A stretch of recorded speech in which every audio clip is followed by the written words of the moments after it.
El día de hoy aprenderás sobre los estados de agregación de la materia. En el universo, la materia puede existir en diferentes formas. Se conoce como estado de agregación. Vamos a explorar los 4 estados fundamentales: el sólido, líquido, gaseoso y plasma. Entonces comencemos por los sólidos. En los sólidos, las partículas están fuertemente unidas en una estructura ordenada.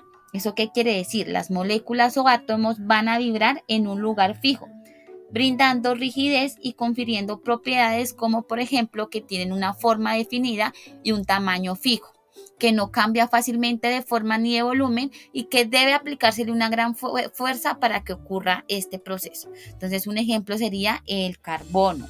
Ahora vamos a ver a los líquidos. En los líquidos las partículas tienen más libertad que en los sólidos.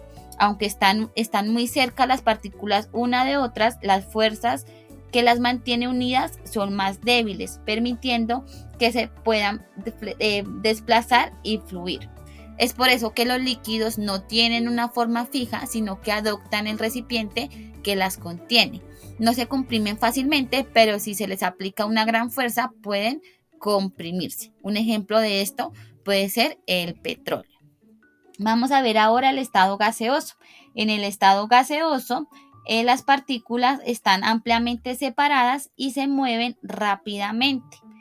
En el gas no tiene forma ni volumen fijo, sino que se expande y llena el recipiente que lo contiene. Entonces, por ejemplo, el gas que se produce cuando se realizan procesos de combustión. Entonces, por ejemplo, cuando se usa el petróleo o la gasolina en los diferentes medios de transporte.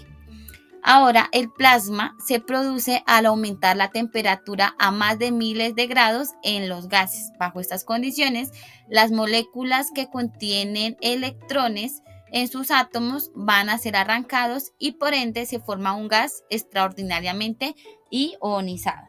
Se dice que el 99% del plasma está en el universo, que está conformado por un gas cargado, ¿vale?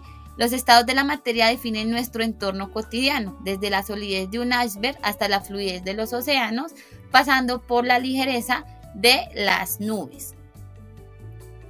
Estos estados de la materia pueden sufrir cambios que pueden ser provocados por cambios en la temperatura y en la presión. En dicho proceso no cambia la naturaleza química de la sustancia. Es decir, si el agua cambia de estado, no está cambiando químicamente su estructura, sino físicamente su estructura. Entonces, estos cambios involucran siempre la absorción o la liberación de la energía cinética de las partículas de las sustancias. Entonces, por ejemplo, si yo caliento el agua que se encuentra en estado sólido, obtendré agua en estado líquido. Y a este proceso se le denomina estado de fusión. Si yo sigo aumentando la temperatura hasta que se convierta en vapor de agua, este proceso se conoce como vaporización. Hay un proceso que se llama el proceso de la sublimación y es cuando el estado sólido pasa directamente al gaseoso sin pasar por el estado líquido. Inversamente puede ocurrir lo contrario. Entonces, si yo disminuyo la temperatura de un gas, este gas se va a condensar en agua líquida y el proceso se llama condensación.